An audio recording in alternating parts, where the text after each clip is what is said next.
नमस्कार section news network और आप सभी का स्वागत है।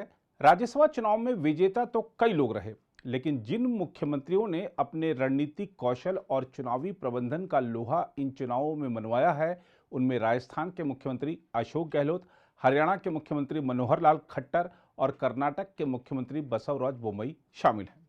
इसके अलावा महाराष्ट्र के पूर्व मुख्यमंत्री देवेंद्र फडणवीस भी राज्य में सत्तारूढ़ गठबंधन की पूरी ताकत को अपने चुनावी प्रबंधन कौशल से हराने में सफल रहे।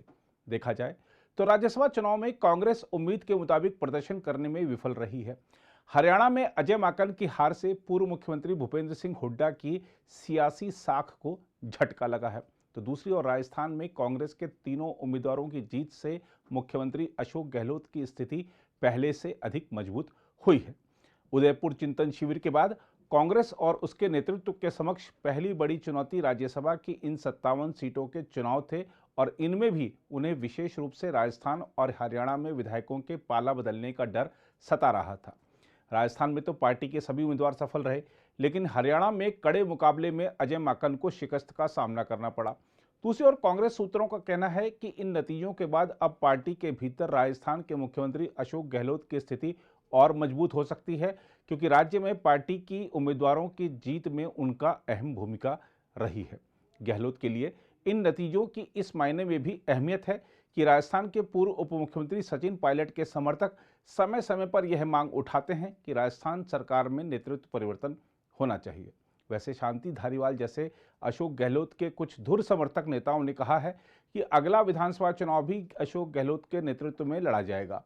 कांग्रेस के एक नेता ने नाम नहीं जाहिर करने की शर्त पर एक समाचार एजेंसी से कहा है, गहलोत पहले ही कांग्रेस के वरिष्ठतम नेताओं में से एक हैं, लेकिन चिंतन शिविर के सफल आयोजन और फिर राज्यसभा चुनाव में कांग्रेस की जीत सुनिश्चित करके उन्होंने पार्टी में अपनी स्थिति को और मजबूत कर लिया है। फिलहाल यही सच्चाई है। उधर हरियाणा का नतीजा पूर्व मुख्यमंत्री भूपेंद्र सिंह हुड्डा के लिए बड़ा झटका है, क्योंकि माकन की जीत का रास्ता तैयार करने का ज्यादा दारोमदार हुड्डा के कंधों पर ही था। राज्य में कांग्रेस के सबसे ताकतवर नेताओं में गिने जाते हैं और पूरी ताकत लगाने के बावजूद अजय माकन को जीत नहीं दिला सके।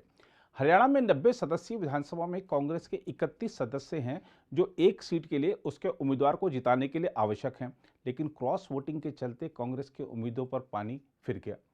दूसरी ओर कर्नाटक के मुख्यमंत्री के चुनावी प्रबंधन की खुद प्रधानमंत्री नरेंद्र मोदी और केंद्रीय गृह मंत्री अमित शाह ने सराहना की है।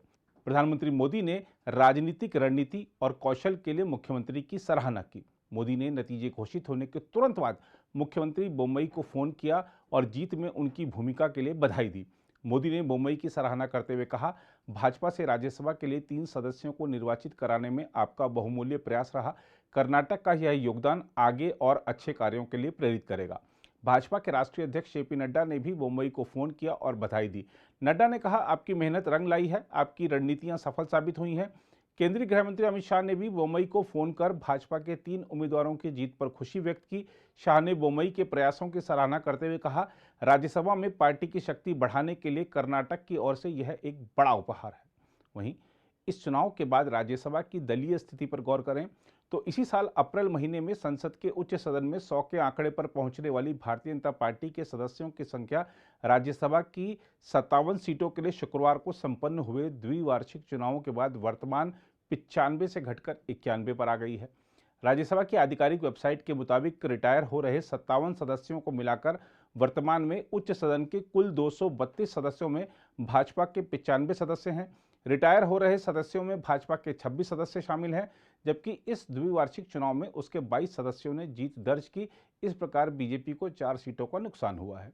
निर्वाचित सदस्यों के शपथ लेने के बाद बीजेपी के सदस्यों की संख्या 95 से घटकर अब 91 रह गई है, यानी फिर से 100 के आंकड़े तक पहुंचने के लिए बीजेपी को अभी और इंतजार करना पड़ेगा। अभी भी राज्यसभा में 7 मनोनीत सदस्यों सहित कुल 13 रिक्तियां हैं। मनोनीत सदस्यों की नियुक्ति और खाली सीटों को भरे जाने के बाद बीजेपी के सदस्यों की संख्या 100 के करीब पहुंच सकती है। क्योंकि कुछ अपवादों को छोड़ दें तो आमतौर पर मनोनीत सदस्य अपने मनोनयन के 6 माह के भीतर खुद को किसी दल से, सामान्यतः सत्ताधारी दल से संबद्ध कर लेते हैं। हम आपको बता दें कि विगत अप्रैल माह में हुए राज्यसभा चुनाव में असम, त्रिपुरा और नागालैंड में एक-एक सीटों पर जीत हासिल करने के बाद बीजेपी अपने इतिहास में पहली बार उच्च सदन में 100 के आंकड़े पर पहुंची थी। प्रधानमंत्री नरेंद्र मोदी और बीजेपी अध्यक्ष जेपी नड्डा सहित पार्टी के कई नेताओं ने इसे बीजेपी की बड़ी उपलब्धि करार दिया था। हम आपको यह भी बता दें कि राज्यसभा की 57 सीटों के लिए द्विवार्षिक चुनावों की घोषणा के बाद उत्तर प्रदेश, तमिलनाडु, बिहार, आंध्र प्रदेश, मध्य प्रदेश, ओडिशा, छत्तीसगढ़, पंजाब, तेलंगाना, झारखंड और उत्तराखंड में सभी 41 उम्मीदवारों को पिछले शुक्रवार को निर्विरोध निर्वाचित घोषित किया था। इनमें बीजेपी के 14 उम्मीदवार निर्विरोध चुने गए थे। बीजेपी को उत्तर प्रदेश में 3 सीटों का फायदा हुआ, वहां से उसके 5 सदस्य रिटायर हुए थे, जबकि उसके 8 सदस्य निर्वाचित होकर आए हैं। बिहार और मध्य प्रदेश में बीजेपी को 2-2 सीटें और उत्तराखंड और झारखंड में 1-1 सीट मिली। हरियाणा, राजस्थान, महाराष्ट्र और कर्नाटक की 16 सीट के लिए शुक्रवार को चुनाव हुए। इनमें से बीजेपी महाराष्ट्र और कर्नाटक में 3-3 सीटें और हरियाणा और राजस्थान में 1-1 सीट जीतने में सफल रही। बीजेपी के बेहतर चुनाव प्रबंधन के कारण पार्टी के 2 उम्मीदवार और उसके समर्थन वाले एक निर्दलीय उम्मीदवार ने कर्नाटक, महाराष्ट्र और हरियाणा में जीत हासिल की, जबकि उनके जीतने की संभावनाएं बेहद कम थी। इस प्रकार इन 4 राज्यों में बीजेपी को कुल 8 सीटें मिली। इस प्रकार कुल 57 सीटों में से 22 सीटों पर उसके उम्मीदवारों को जीत मिली। हरियाणा में निर्दलीय चुनाव जीतने वाले कार्तिकेय शर्मा को बीजेपी और उसकी सहयोगी जननायक जनता पार्टी ने समर्थन दिया था। राजस्थान में बीजेपी ने निर्दलीय उम्मीदवार सुभाष चंद्रा का समर्थन किया था, लेकिन वह चुनाव हार गए। कांग्रेस को इस राज्यसभा चुनाव में 9 सीटें मिली हैं और अब उच्च सदन में उसके सदस्यों की संख्या 32 हो गई है, यानी उसे 3 सीटों का फायदा हुआ है, क्योंकि इन 57 सीटों पर चुनाव से पहले उसके सदस्यों की संख्या 29 थी। इन 29 सदस्यों में 6 सदस्यों का कार्यकाल जुलाई में पूरा हो रहा है। इनमें पी चिदम्बरम, जयराम रमेश और विवेक तन्खा एक बार फिर से उच्च सदन पहुंच रहे हैं।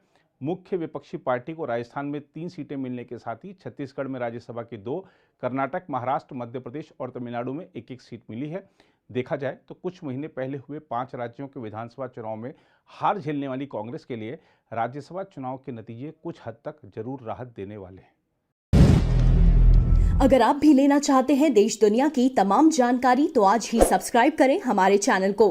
साथ ही नीचे दिए बेल आइकन को जरूर दबाएं ताकि हर अपडेट आप तक पहुंच सके।